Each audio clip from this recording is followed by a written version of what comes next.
up, good people? You're watching Brudsy Entertainment. I am joined with a very special guest today, a person that's part of the LGD, LGBT. LGD, that's the new one. For fuck's sake, Another LGBT. letter. Oh my god, I can't believe this. Joking, we love it. The community. They're from the flag community, okay? And Base-o. this is one of the members of this is a performer that performs at schools and colleges, and we're going to meet the person behind all the controversy that's going on the internet today. How are you today, Smashby? I'm good. I kind of like the intro. I like the new letter for the community. I'm here for that. I wonder what it stands for. Don't know. We'll find something. And I love the singer behind the controversy. I think that's the most like mysterious title. I feel so mysterious. Wow. Okay. Just to give people a heads up, just in case they've been living on another planet, let's have a little look and see what kind of stuff is creating all the headlines at the minute on the internet. Yes.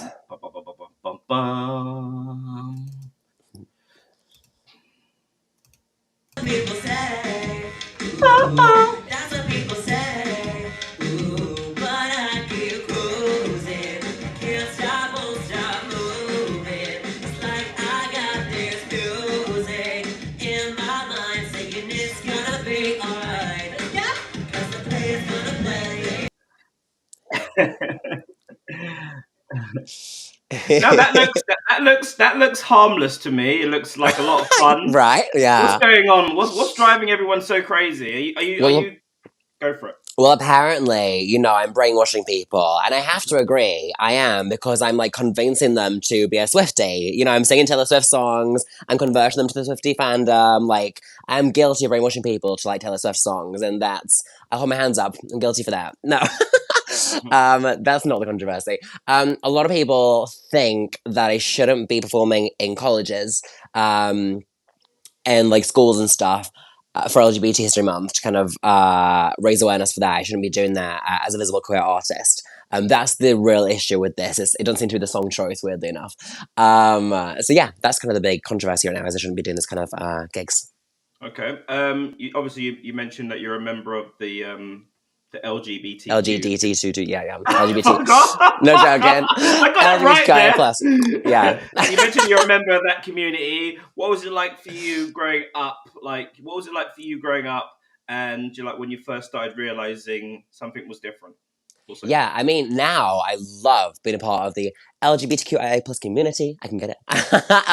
But growing up, it really wasn't like that. It was, I'm like a late 90s baby. So growing up in school, it was very much that kind of thing of any femininity was something to kind of be laughed at and not be taken seriously, and used against you quite a lot and stuff.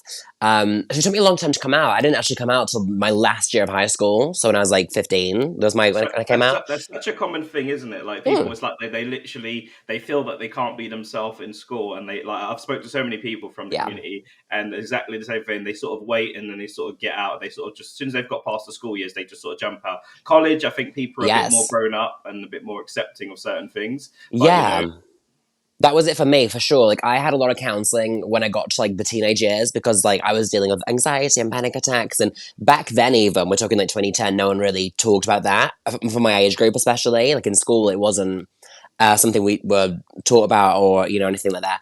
So I was having counselling for that and trying to figure that out. And then through those sessions, it kind of ended up going more into my sexuality and how I feel about myself and maybe what's holding me back and everything.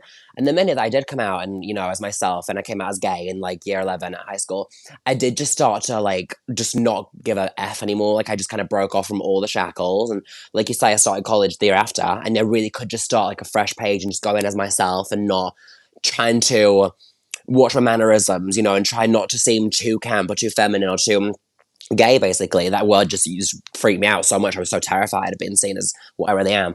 And then kind of being able to own it and see that it's just another part of me, like everything else is that I have. It felt really freeing and really good, and I could finally stop living my most authentic life when I went to college, for sure. Okay. And what would it have meant for you as a young boy?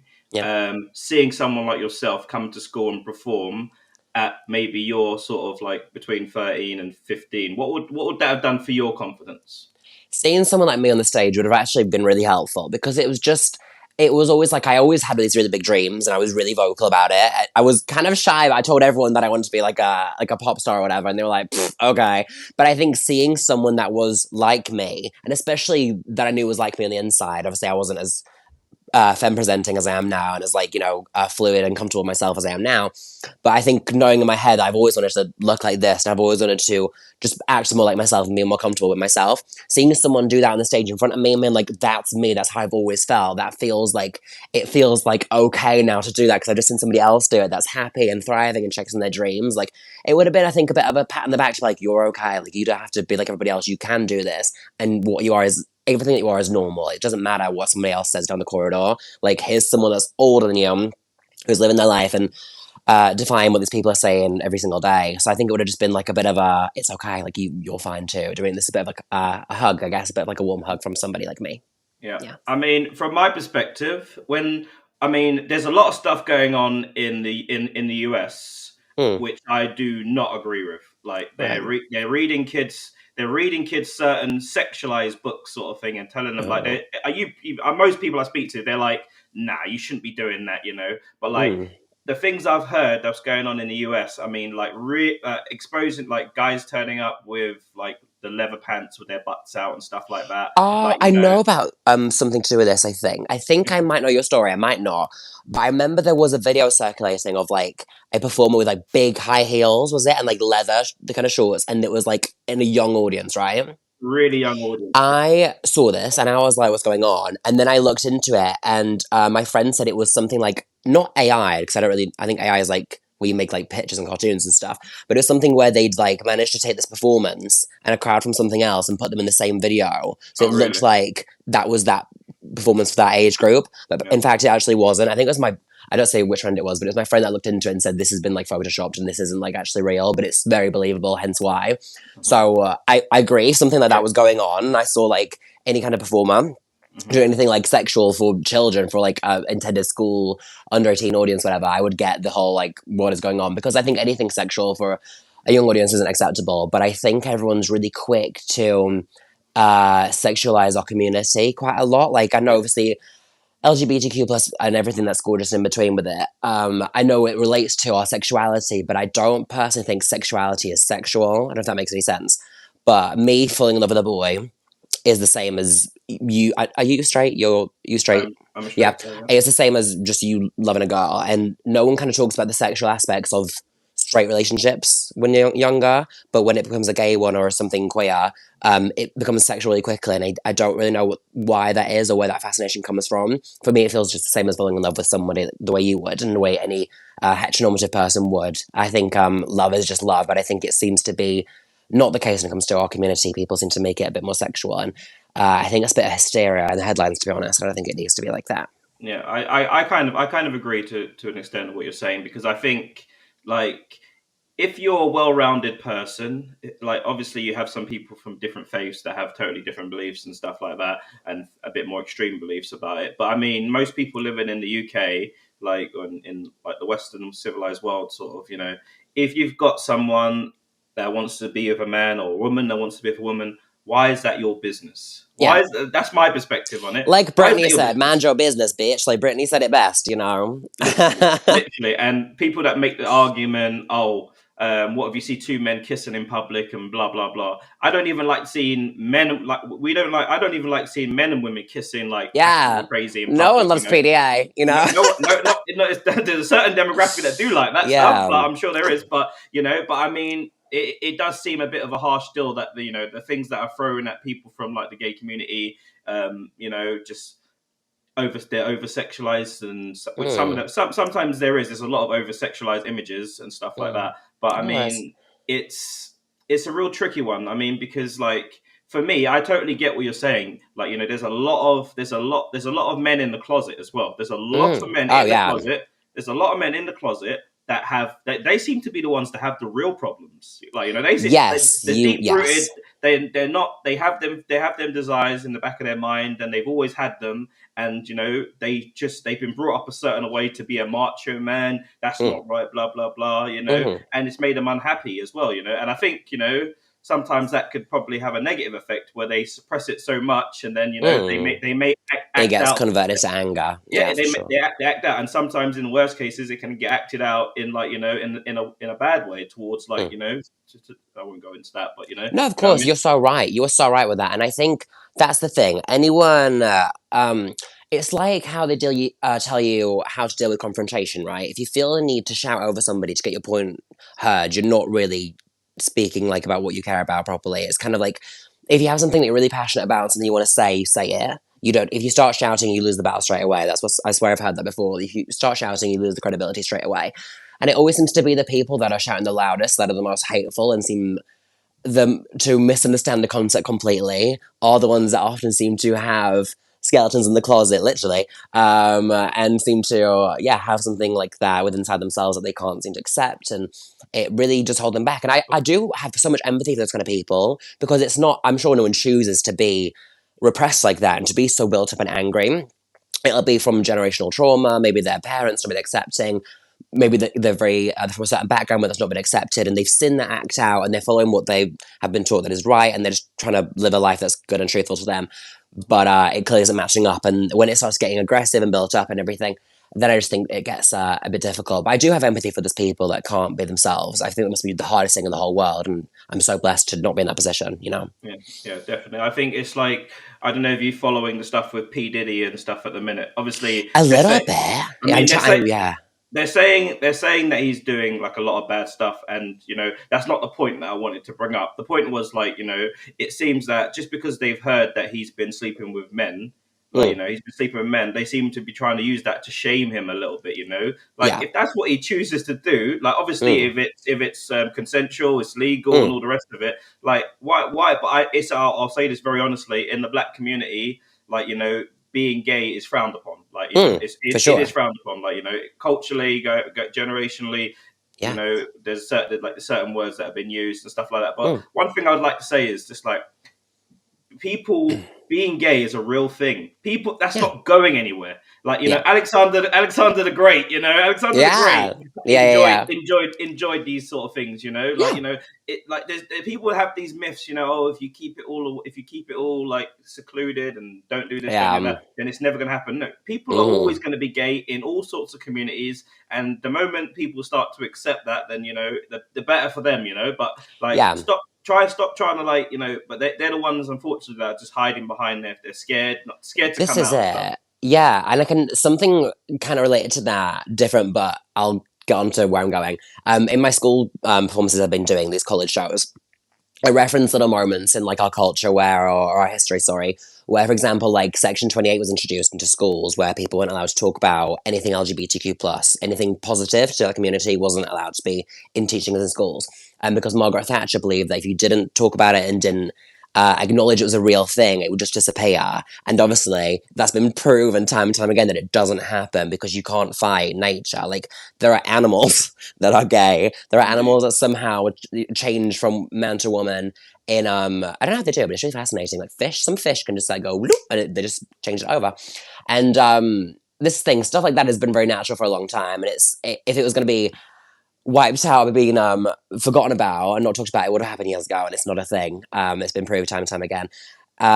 It's hard. Yeah, it's a tricky one with the P Diddy thing because I don't really know a lot about it, but I see what you're saying in terms of when his sexual interests are being linked to men. That's kind of the focus. I think the focus should be the age that maybe some of this stuff is going about and the consensuality of it all. I think if that's the consent for me is the biggest thing. It's if that part's not there and that's kind of getting pushed aside and washed over by the fact that it's with a guy. Oh my god, it's with a man! How awful! I'm kind of more obsessed and I'm kind of more interested in the fact that it seems to be getting dismissed that it's with young people, and it also doesn't seem to be very consensual, and that's the main part here that gets getting overlooked by people's homophobia, to be honest.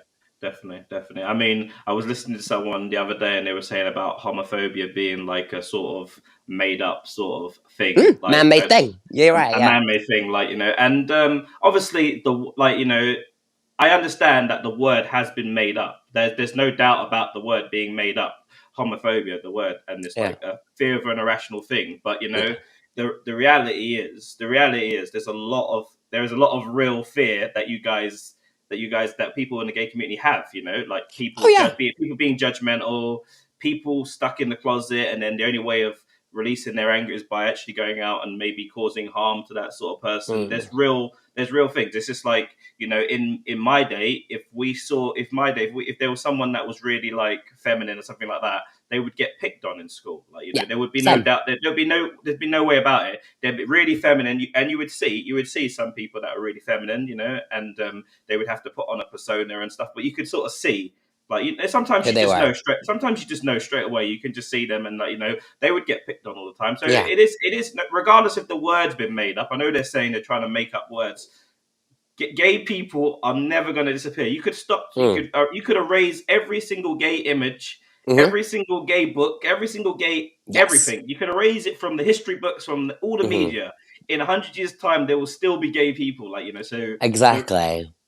This is the thing. If it was just something that existed in storybooks, that would be it. But it's not. It's a real life lived experience.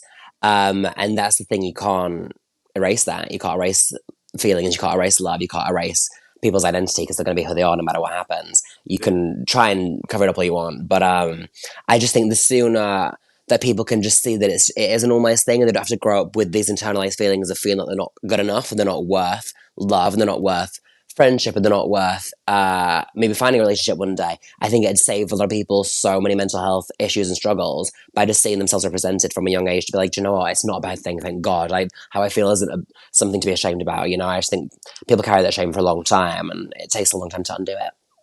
Definitely, representation is such a big thing. Like, growing up as a black person, if I saw someone on the telly, I'd be like, oh, okay, yeah, he done it. I could do it, sort of thing. This is in different roles. Back in the old days, you would see black people just playing certain roles. Playing the fool, playing the psychic. Now you see never getting the lead. Is never getting the lead. Now you see like Black Panther, God rest Chadwick Boseman's soul. People don't realize what that does to a community of people when they see something like that. It's like, we've never seen anything like that in our lives. Like a black lead superhero, a whole country, and all that sort of stuff. So representation is a big thing, and it makes such massively a big difference. Well, this is, I think it's so affirming. No, don't apologize 1 second. It's so affirming for somebody just to see themselves represented. It's like when there was this whole big thing about like Halle Bailey being Ariel, that everyone was so. Do you know about that from Little Mermaid? Yeah. Everyone was a little piece on it. Did you watch it? Oh, you did a piece on it. Okay, cool. Piece on it, people are so outraged by that, but just imagine that the little black girls that can see themselves as a Disney princess that should have been done years ago, but like one of the main Disney princesses. Do you know what I mean? Like singing the most iconic songs with, in my opinion, the best storyline, and just like seeing that for themselves. Like, everyone deserves that chance of representation, and she killed it. Like, there was no one better for that role than Halle Bailey. So it's just stupid. Indeed. Don't get me wrong. There's I love that, and that's such a big thing. And you saw the bullying that went on TikTok. All the sort of people, oh my, mommy, she's black. All the sort of people that did all that sort of stuff. Like, because it was so like for little kids to see the princess being like the mermaid, the main character. Yeah. So you could just see their face. They just lit up, like their faces lit up. So it's like, it's such a big deal. But if you think about it, like if you really deep it. If you've really got a problem with a TV series, with a fictional show, if you've really got a problem with a fictional show being a black character, then you've got deep-rooted problems there. 100%. You just get out of the house and touch some grass. Like, hello. Definitely. Now, I do understand certain roles that are given to certain people, and I think to myself, you don't belong in that role, and not because not because they're black. I think sometimes there's been like a token. Sometimes there's a lot tokenism. Of token characters being put in certain roles, and I'm just like, nah, that didn't work. Like, for instance, what's that guy's name that did the Star Wars, the English actor, black guy? I can't remember his name. I'm not a big Star Wars girl. I don't know. Yeah. I don't know the T. I can't remember his name. Let me Google it. Go for it. I'm not big Star Wars. Star Wars fanatic. I remember his name. I'll know his name. I can't remember his name. It's so bad.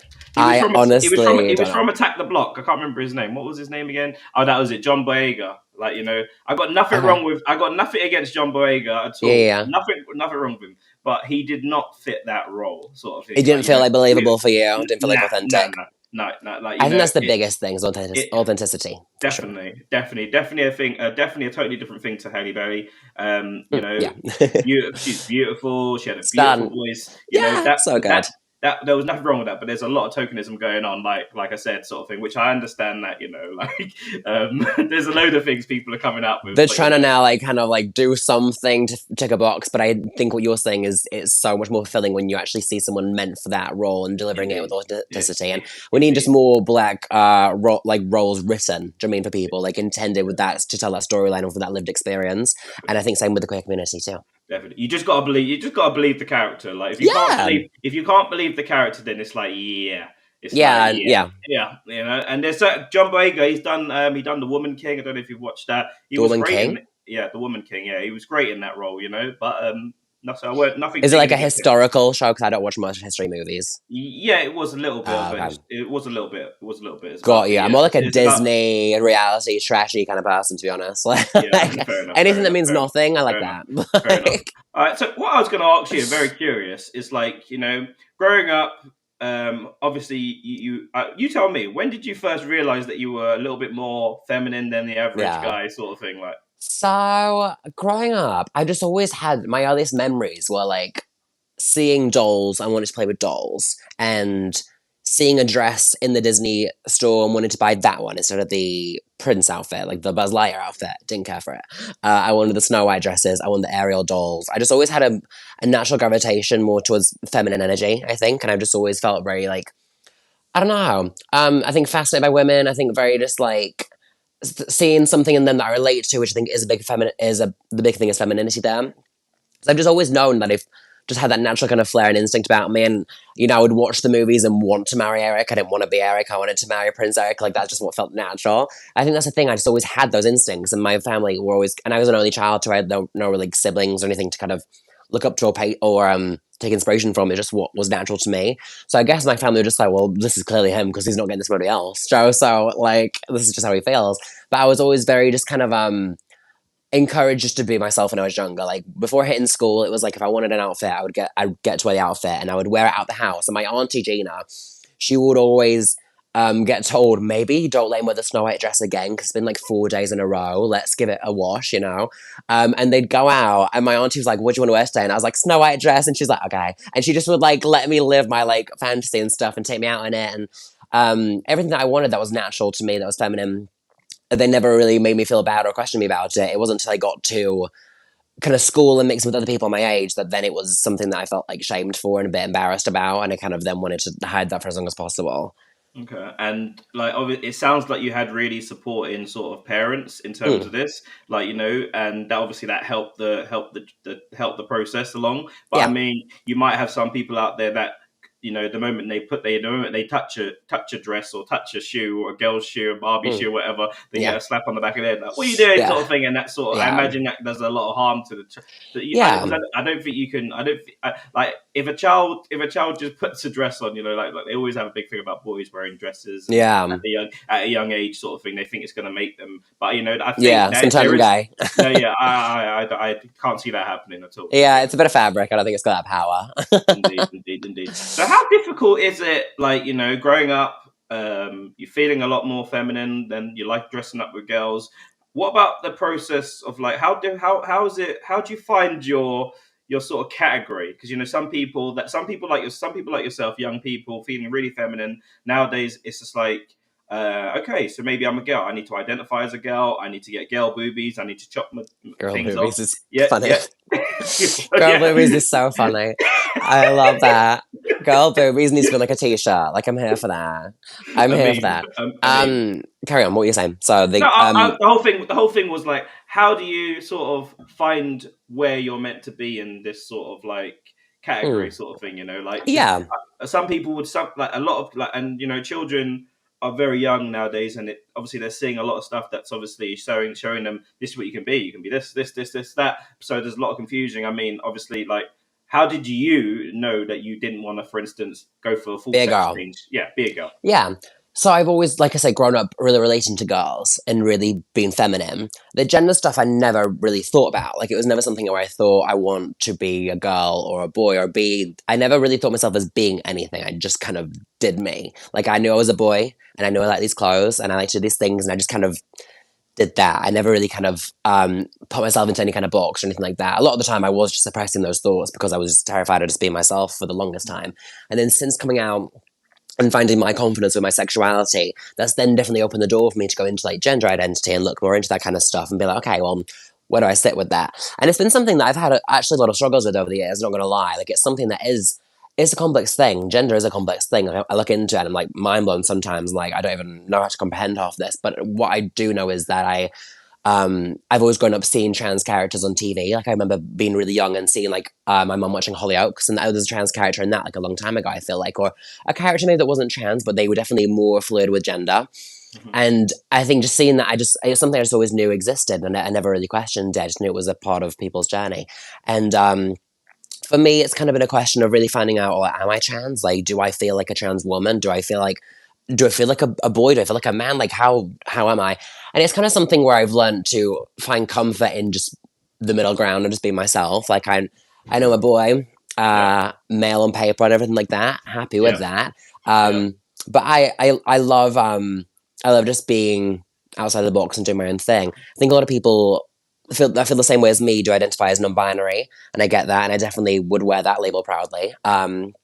It's something where it's personal to everybody else. I think everyone's journey is different to them, and everyone's like, everyone's got their own thing, and I don't think one thing defines all. So I've kind of just found comfort in just being in the middle ground, you know, because I think what I've learned from talking to a lot of trans people, from doing the Pride events and working to the intimate industry and stuff, is that if you're something different from what you are, you know it. You know, like, I always knew I was different to other boys, but I never one second felt like a girl. I never one second felt like I wanted to be a girl. I just felt girly, and I loved that. But a lot of my trans friends I've grown up, they knew, like, I knew I was gay, I knew I was feminine, but they knew they were trans. They knew they were a girl, they knew they were a boy, whatever they were born in, they knew they wanted the other one. And I think it's something that sometimes when people are so sheltered from finding their true identity for a long time, it's hard to even imagine that being a possibility. And then once they're exposed to representation, they can then see that and be like, oh, okay, that does feel like me. And the thing is, of being trans, people transitioning and, you know, finding their gender identity, it's, you know, a long time for you to kind of mentally process it and work out where you sit sometimes. But even for people to try and medically transition anything, it's so much longer than that. It's much more complex than that. Like, to get seen by like a gender doctor, I don't know if that's the right word, but like a gender GP or a gender specialist maybe is more accurate. You have to have like years of like counseling and therapy to prove that you've had these thoughts and feelings for a long time, and for them to see your notes and be like, okay, this is something they've had for a long time. And then once you start those conversations, you go through years of appointments to get on the maybe if you're like younger, like hormone blockers. So it gives you like a chance to maybe pause your puberty and think, well, do I want this? Do I want that? Without any irreversible harm. So there's a big thing in the news right now with the UK that they're wanting to ban hormone blockers for anyone under 18, because they think it will have. They've not done any tests, but they don't have any tests to prove that it's not harmable. They were kind of saying that, but it's been proven by tests that these hormone blockers aren't harming anyone, because they don't change your puberty. They just give you a pause, and then the minute you come off these tablets, say you go on holiday and forget your tablets on holiday, anything after a couple of days starts to come back, starts to get back into normality. Anything you were developing starts developing again. Whether that's hair, body hair, genitalia, whatever, muscle mass, that kind of stuff starts picking up after a couple of days. So it's that quickly done. But people are kind of acting like it's this big thing that's going to have this impact on their body as they grow up, and it's not been like that. It's these hormone blockers are brought in to protect trans people from committing suicide, because there was so many. Can I say that on here? Can I say the word suicide? Yeah. So there was so many suicide rates that they brought in these hormone blockers to stop the suicide rates, to bring them down, and that worked. And now, out of no reason, but what I can assume is kind of naivety and not being informed enough, people are trying to now undo that when they've had nothing but positive effects for a long time. So I think it's, I don't know why I got onto that tangent. I was really passionate about it. Anyway, funny enough, everything you went into didn't link up. It linked up. I was gonna ask you the question. Like, Thank God. I was gonna ask about puberty blockers. Yes. And I was gonna ask We're about there now. yeah. So And yeah, I mean, I'll round off So yeah, I feel like I went on such a tangent. I'll just round off the gender thing by just saying I eventually found comfort in just being myself and not really having much of a label, and just kind of been like, I'm just doing me, That's how I decided to identify myself. And I think other people that are more one way or the other, they have that idea for a long time. They have to go through hoops to prove it, and that's kind of what I was going to get to with that. Yeah. What I was going to ask is, obviously now it seems like it's gone a bit crazy in the sense that like you're like, you just have to go on the internet now and you can see parents like trying to treat their kids as some sort of trophy. Oh, she's this, she's that. I love the accent. Yeah, she's this, she's that. She Yeah. needs this, and you can see like the child's actually been coached. Like, you know, I'm talking 3 to 5 years old. There's videos you can see where they're saying, "I'm a girl." Mummy said, "I'm a," like, you can just see they're looking at the parent, like, you know, like, and like, you know, I just think that I think if the child's going to be something, he's going to be something. Just support them, lead them. Don't start. I think the moment you start sort of like, you know, labeling your child, oh, I'm going to start changing the whole wardrobe for a 5-year-old because he wanted to put a dress on for one day for a part, like, you know, like, do you know what I mean? I think that can be very dangerous because, as you know, it's a very difficult situation, and the suicide rate is crazy, especially for those that have had the chop, and then they think to themselves, oh, this wasn't for me, you know.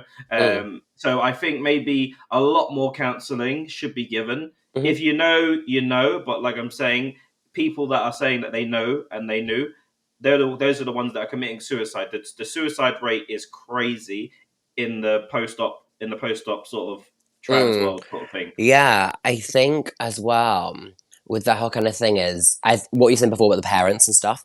I think pushy parents are never that good for anything. I think, like you say, you just gotta let your child be the child and let them find themselves in their own path and just support them. Just don't make them feel embarrassed for saying it to you. Let there be like an open communication to have that relationship with your child. I mean, like, whatever your child says to you, just support them and let them kind of find that out on their own path. And like you say, without doing anything that makes them feel like upset or not heard for a long time, anything. Get into the kind of post-op people, that whole kind of situation. The demographic of people that have actually managed to transition and regret it is crazy small, because like the trans community in the UK, for example, makes like 0.2% of the UK population, and so it was like that number, like it was like a 1% of that was the ones that are post-op and I regret that change. I think with those kind of people, when it comes to maybe like a post-op thing, maybe there's like some misdiagnosis on the doctor's part there, that maybe didn't check the notes properly. Maybe they weren't seen by the right counselors, the right people. There's that sounds like a really what's the word? Like misfortunate case, like a really badly handled medical system, you know?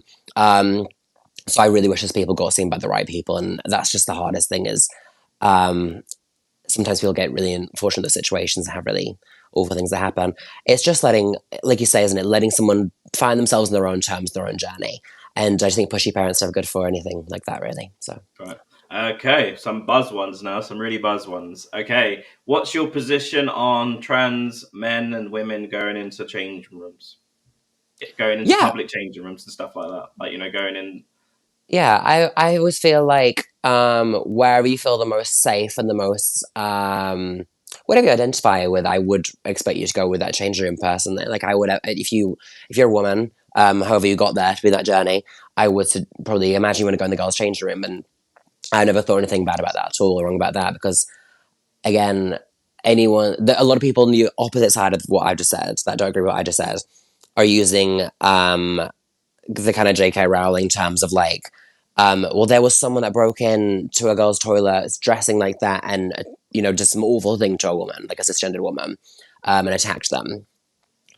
I think, like, it's been proven time and time again that if a guy wants to kill a woman or harm a woman or attack a woman, they don't have to go to the extremes and lengths to do that. You know, there's way too many fatalities to cisgender women from men all the time.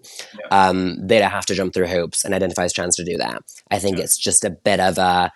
In every case of everything that's happened once, there's always going to be someone that's done it. You know, for example, like, say 100 people do, maybe like more like 1,000 people go in for the right reasons for any situation, to anything with a positive mindset.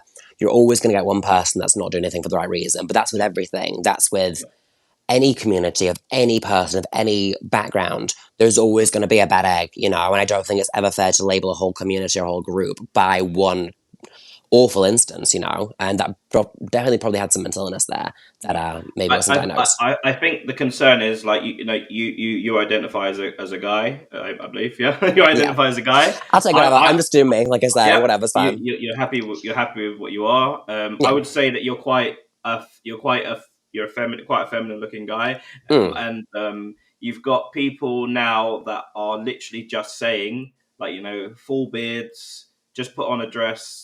Fully grown men, just as much stubble as me, they are going into changing rooms with children where there are children, like, you know, and I think that's where people kind of have an issue when they see draw the line. Like, you know, if I saw a really feminine, even you would probably pass in the girls' toilets for me. I've had that a lot. Even you would probably pass in the girls' toilets. Yeah. It wouldn't raise that much of an eyebrow for me. But I mean, some of them, unfortunately, it's the sort of older ones that missed out on all this new sort of technology, pills, hormone blockers, and all the rest of it that aren't so convincing, that go into there fully bearded, you know, and just saying they identify as a woman. And I think there's a bit of a mockery is being made of it as well, because they're sort of some of them are just like playing on it. Oh, I'm a woman, and just going in there sort of thing. Just there are some sad people. Sad people do anything nowadays in this day and age. But, you know, what's your perspective like? What would you say to maybe a dad that's sent his daughter into a change room, and his daughter comes out and says there's a man in there with his finger out, and the dad goes in there, and it's happened. It's happened. Yeah. Dads have gone in and punched someone. My camera's frozen.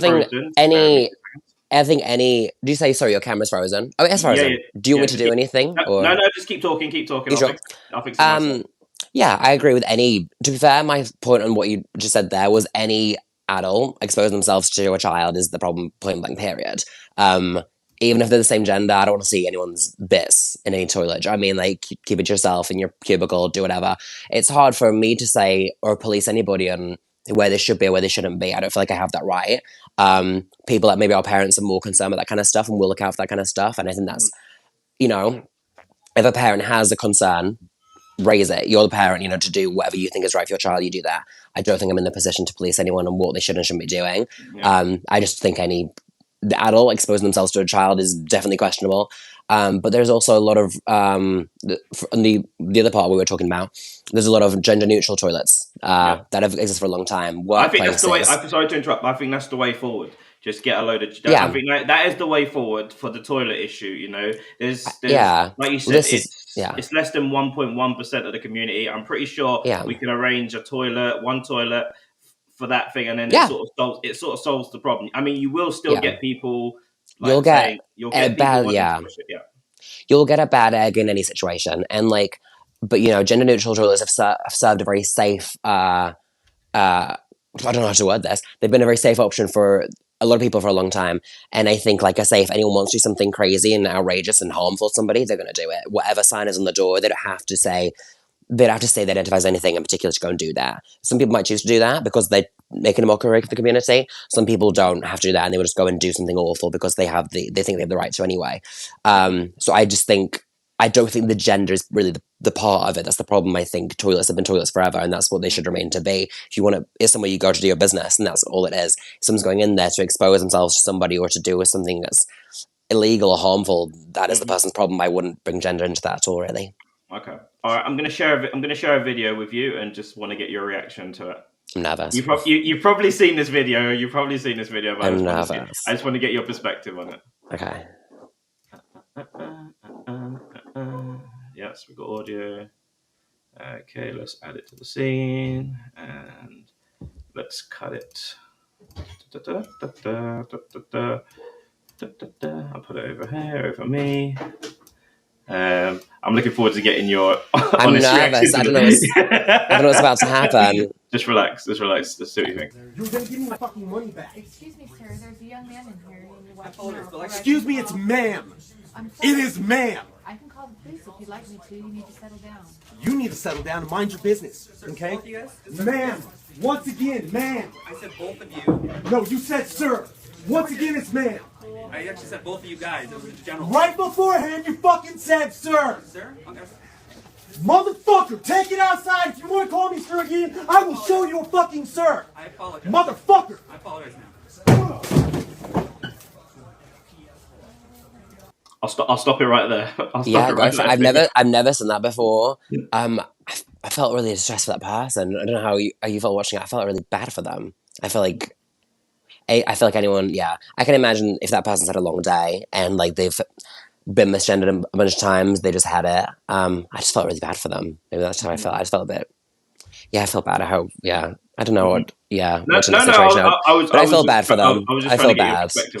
I would feel bad to see someone be that distressed and push to that point of, because I'm sure that wasn't a one case scenario. I'm sure there was a build up throughout the day and they had a really bad day. Yeah, I think this is always gonna, like, we as human beings, we're designed to be judgmental. Like, as much as we want to wave the halo and say we're this, we're that, I'm pretty sure you in your own privacy, you see things and you think that, we call things as we see them sometimes.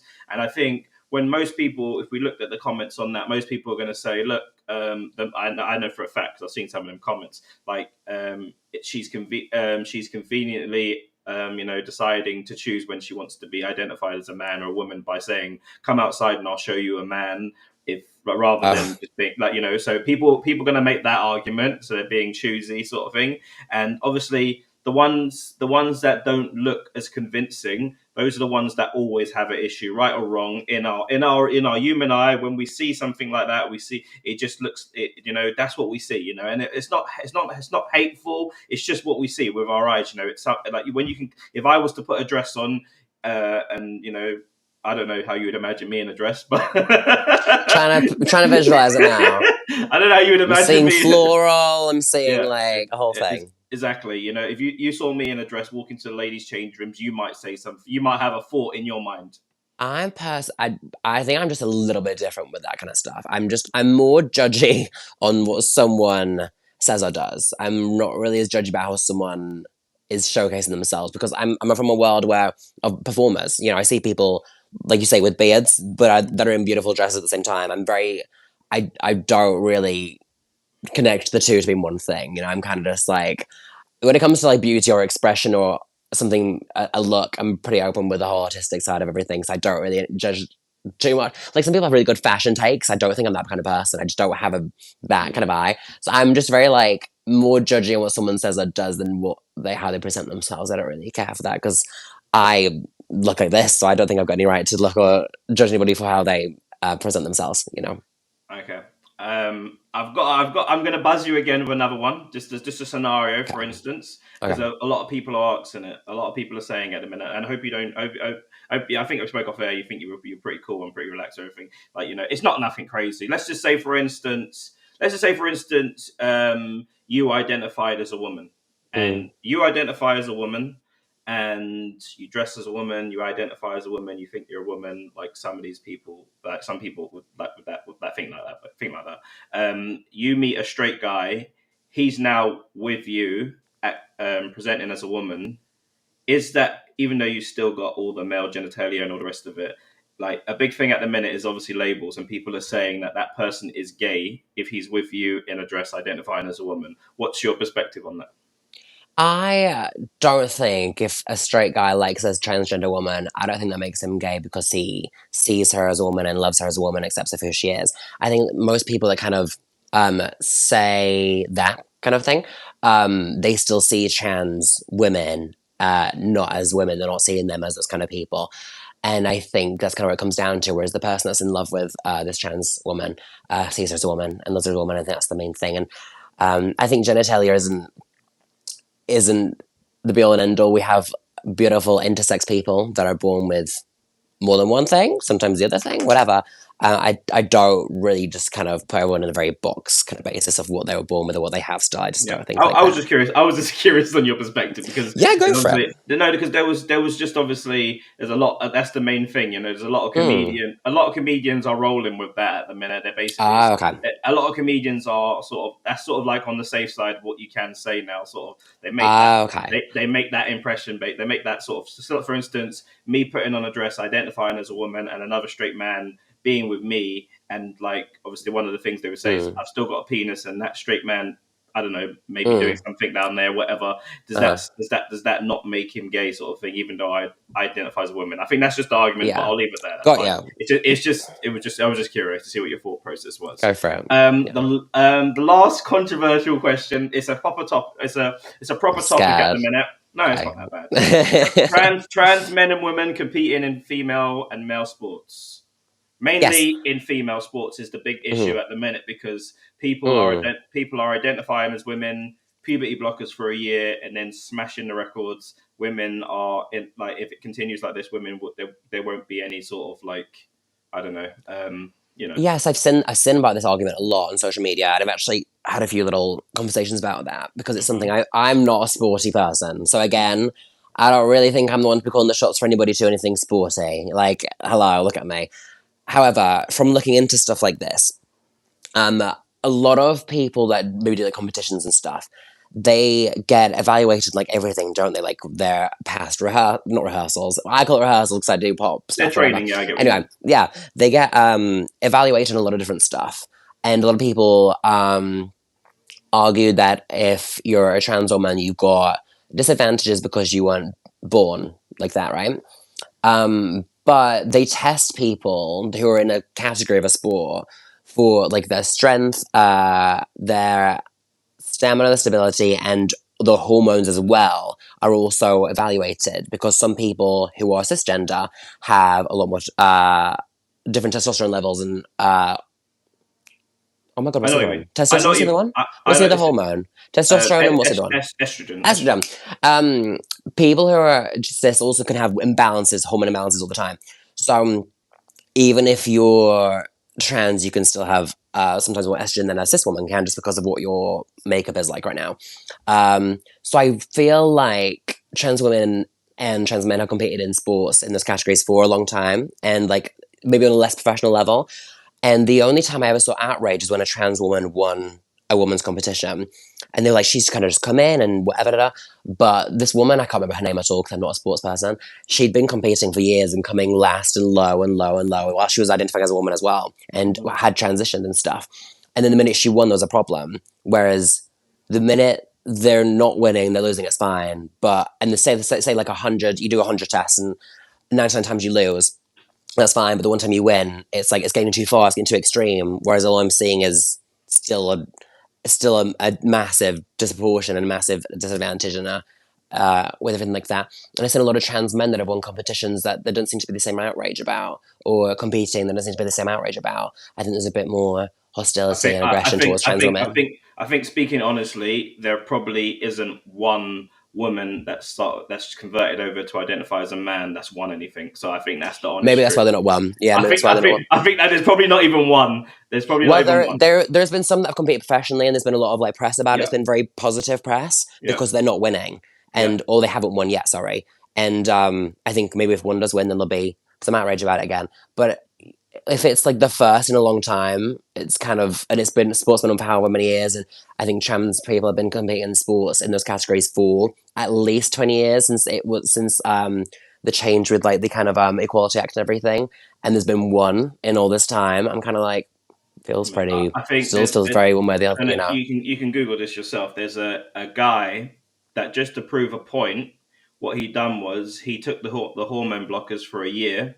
Passed the levels and then broke the woman's, I think it was deadlifting competition. He broke all the records in it just for competition, then transitioned back sort of thing. He done it for a whole video. But I'm not here to put the whole trans debate on your shoulders at all. I know. I feel like I'm on, you know, those shows on TV where it's like asking the questions and everyone goes, so I'm like, I can see you just sort of like sinking in that shit. Oh my god. I know. I'm like, it's such a dangerous thing as well because like I don't see it's dangerous because I love the community and I have so much interest in what everyone's journey is, and I feel like I see a lot of a lot of the both kind of media that comes out about one topic. So I do try and like take it in and like read both and get my opinions and everything. But the way I am as just a person is just, I think, a bit more inclined than other people. And you've done a great job. Let's move on to the brighter side. Yeah. Smashby. Where did the name come from? Smashby. It was a nickname that I had from my PE teacher, weirdly enough, still on the sports topic.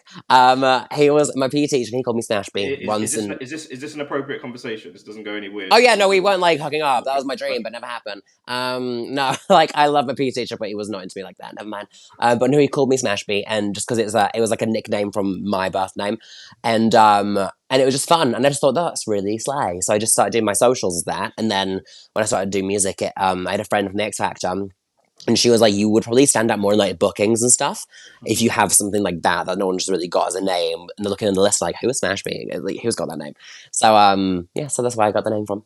Okay, and in terms of this music career now, you're sort of like a pop star. Is that the goal, to be a super? I like pop star. I Yeah. like pop star because it feels really 2000s and really kind of like it feels very cheesy, and I like it. I don't know. I like the whole pop star thing. I don't know. No one says that. I mean, you can call. I think with social media in today's age, you can get away with saying you're a pop star now because you're a performer and you've got an audience. You've got like a massive audience on TikTok, which you've accumulated. Yeah. So you know, I also you do have fans. Yeah. I also am the first to take the mick out of myself. So everything I say is not the most serious thing ever. You know, like I'm not someone that takes myself super, super seriously and thinks I'm this like genius pop artist or anything. So when I'm like, I'm a pop star, it's not maybe like, I'm a pop star. It's maybe like, I'm a pop star. It's kind of like, it's fun. It's a cheeky kind of nod to what I love and what I am. But I just kind of have a bit of fun with everything I do. And it's yeah, not that serious. Okay. And what's next for you? Anything coming up music wise, career wise? Yes. Where can people go to see you? What's going on? Any concerts booked? Yes, so I'm about to do, I do a little Pride tour every summer around the UK and some European dates too. But my Pride tour starts next month. So I'm about a month away from starting in the UK, and that'll go on through end of September. So I'm about to start doing all those shows, and I'm up and down the whole country. So if you go on my socials, you'll find me, you'll find the dates where I'm going to be. And I've got big summer shows coming up, and I just finished up my new EP, which is so exciting. So my new little album is all finished, mixed and mastered, and I love it. And I'm excited to finally give people that have been supporting me for a while a body of work. But I've been holding it back for a bit because I'm also dipping my toe in the TV world a little bit. Okay. And that is yet to come, and I can't really give any details about it. But once that comes out, I feel like that's the perfect time to drop new music. So, yeah. Okay. That's the plan. Fabulous. And do you get much messages of like, you know, people saying, "Oh my God, it's so good to see someone"? Because the you know, just the exclusivity sort of thing, seeing people that look like you and stuff like that. Do you sort of get that a lot? Is it sort of like positive, like, you know, more on social media sort of? Yeah, I get a lot of messages. When someone says something like, "Oh my God, I played this song or this video to my parents. This is how I came out to them." I'm like, mind blown. Like, that's the one thing I can't imagine doing for somebody is being a part of their story, coming out and giving them some kind of a helping hand in the conversation, because it can be the hardest thing to say to someone is I'm gay or I'm trans or whatever, and getting that conversation starter. So to give them that link between a song and a video, and the parents were like, well, I get that, and then we're like, well, I feel the same way. I think the fact that I've done anything positive for anyone in their journey is the most like fulfilling thing ever. And I feel the past couple of years I've kind of just been really, really working really hard to get myself up the ladder. And this year there's been like a shift, and now I just feel I'm more bothered about doing stuff that feels more fulfilling again. And I think doing music and just being visible as a queer person and giving anyone in the community or anyone that just feels different the opportunity to have a conversation with people and to be the most authentic self is the most fulfilling thing I could ever do. So yeah, that's my favorite kind of message to get.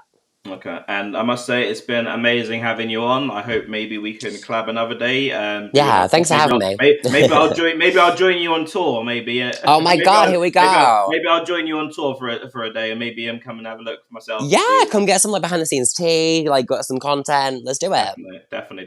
Get you on the stage. Ladies and gentlemen, this was Bashby. Make sure you go and check them out on their socials, TikTok, imagine Instagram, all the other stuff. Links will be in the description. Thanks for being an amazing guest, Bashby. Thank Smashby. you. Smashby. Thanks for being an amazing guest. Thank you, honeys. Thank you very much. Peace and love, guys.